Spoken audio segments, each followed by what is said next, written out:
Hi there traders. In today's video we're going to look at 9 lessons from the movie The Big Short, which is one of my favorite trading movies. I'm sure by now most of you have seen The Big Short. If you haven't, make sure you do so this weekend. As a trader, you'll absolutely love it. If you traded through the housing collapse and suffered big losses, maybe it will hit a bit close to home. It's certain to go down as a trading favorite alongside movies such as Wall Street, Rogue Trader, and Trading Places.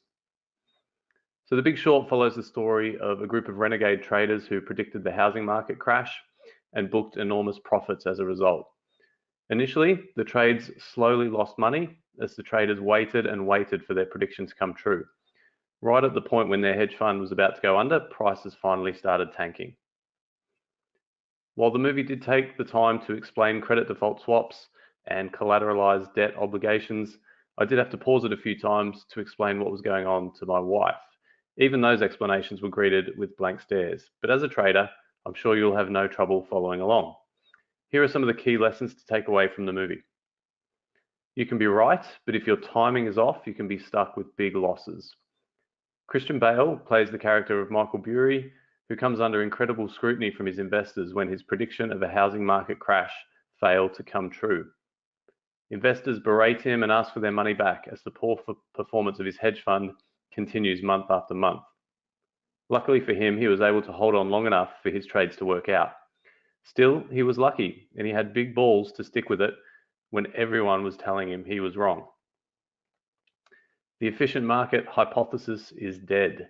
If securities are fairly priced based on all available information in the market, then why did the cost of credit default swaps not spike when default rates started spiking in 2007? Another lesson, banks will always throw retail traders under the bus if they can to improve their bottom line. Don't ever think the banks are there to help you. They are there to serve themselves and their bottom line. If they can throw you under the bus in order to make a bit of profit, they won't hesitate. Also, don't be afraid to question what you're being told. Just because someone tells you something is a good investment, make sure you do your own research and ask for a second opinion. Not everything that glitters is made of gold. If it seems too good to be true, it probably is. If it was easy to get rich, then everyone would be rich. Building long-term wealth requires hard work, dedication, and smart investment decisions. Stay away from get-rich-quick schemes and never take on too much leverage. Beware of conflicts of interest. If someone has an incentive to sell a product with no recourse if that product doesn't perform well, be very wary. The system was flawed, and in one amusing yet depressing scene, we have 2 mortgage brokers who had no idea what they were selling, bragging about how much cash they were making. Every industry has shady characters, but the finance industry seems to be one of the worst. Unfortunately, there are a lot of people attracted to the finance industry through greed, and they don't mind profiting at someone else's expense. Every year there are big stories of insider trading and Ponzi schemes that hit the news wires. These are just the ones that get caught, and some of the minor offences wouldn't even hit the papers. So the general public only hears about a small portion of them. A few years ago, Karen, the super trader, who made herself out to be the darling of retail traders, was accused of fraud by the SEC. Don't ever invest in something you don't understand. If you don't understand what you are buying, it's not investing, it's called gambling.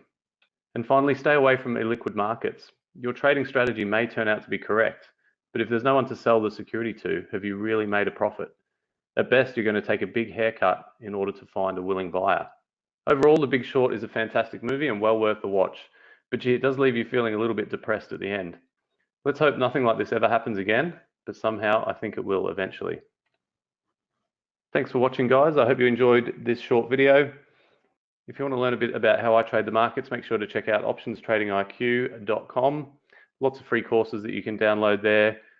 And thanks for watching, and best of luck with your trading, and I'll talk to you soon.